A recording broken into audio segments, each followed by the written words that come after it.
Chapter 30.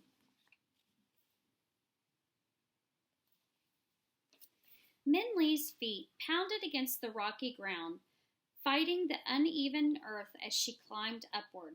It was difficult. The wind-carved rocks and boulders seemed to grow from the ground like trees, confusing her way and disrupting her balance.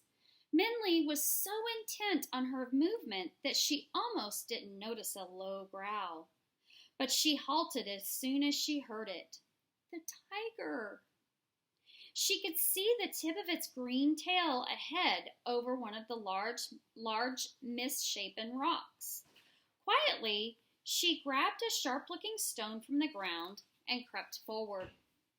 There it was, in a clearing of flat stone. The evil animal was pacing back and forth as if it were waiting. Minli tightened her grip on the stone, and then she gasped. A plump little girl, dressed in brilliant red, was running towards the tiger. Before Minli could scream a warning, someone from behind her pulled her down and covered her mouth. "Shh," said the voice, and Minli looked into the eyes of a small boy who seemed to be the same age as the girl.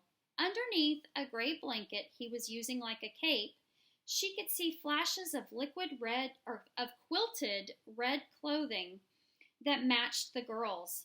His face was round and pink, as if it were more used to laughing than the serious frown that it wore now.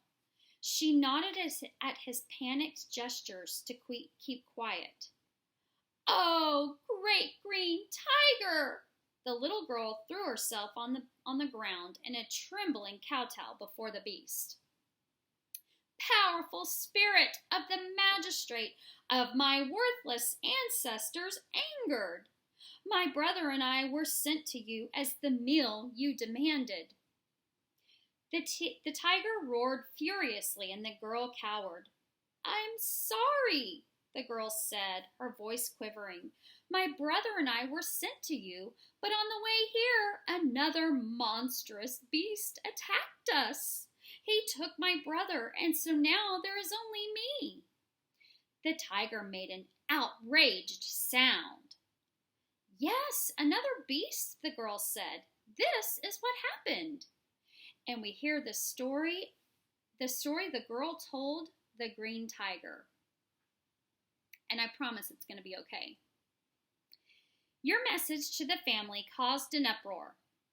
There was great wailing and crying as Agong, our grandfather, told us that you demanded 2 children every month to be fed to you.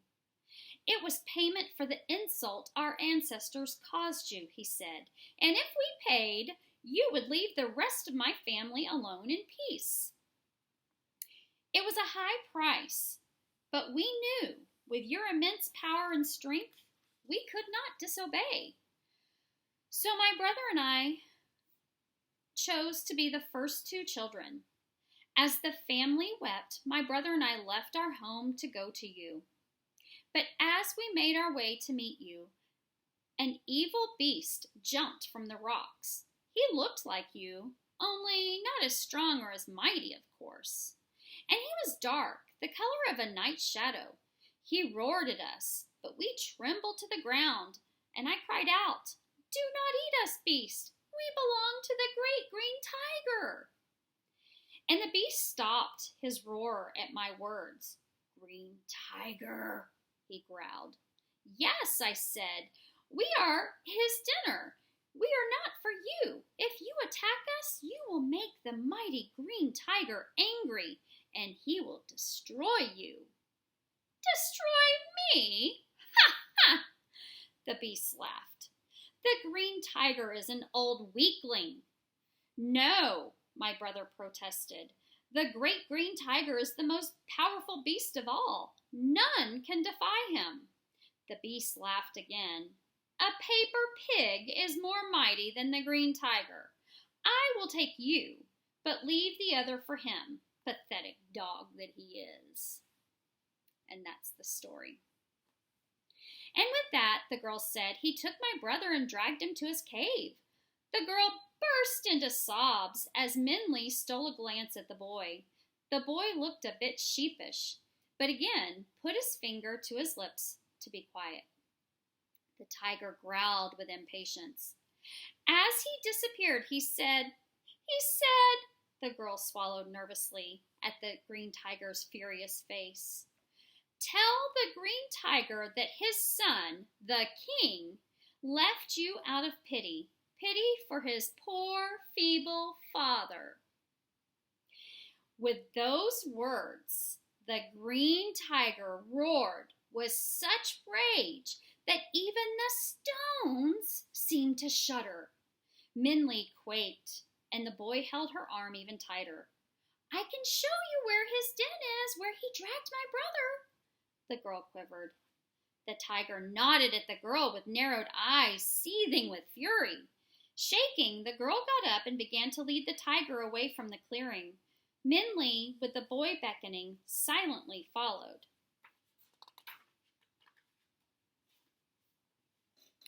Chapter 31.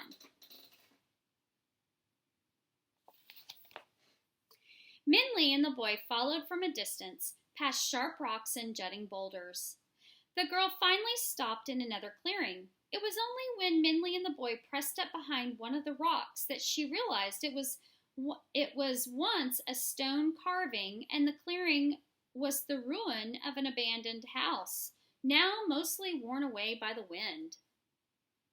Here, the girl said, the beast dragged my brother into that cave. She pointed to a strange hole in the ground. Minli scarcely recognized it as a large abandoned well. The rocks around the opening were rough and cracked, and a ripped piece of red fabric lay torn on one of the sharp stones. Minli looked at the boy and saw his ripped pants. He smirked. The beast, your son, the girl faltered, is in there. He also said, the tiger growled at her to continue. He said that, and the girl swallowed in fear, that you would be too much of a coward to confront him. The tiger glowered ferociously, stalked to the edge of the well, and snarled into the blackness. He's in there, the girl said. Do you see him? The deep well was full of shadows, but the dark water caught the reflection of the tiger's menacing eyes and sharp teeth.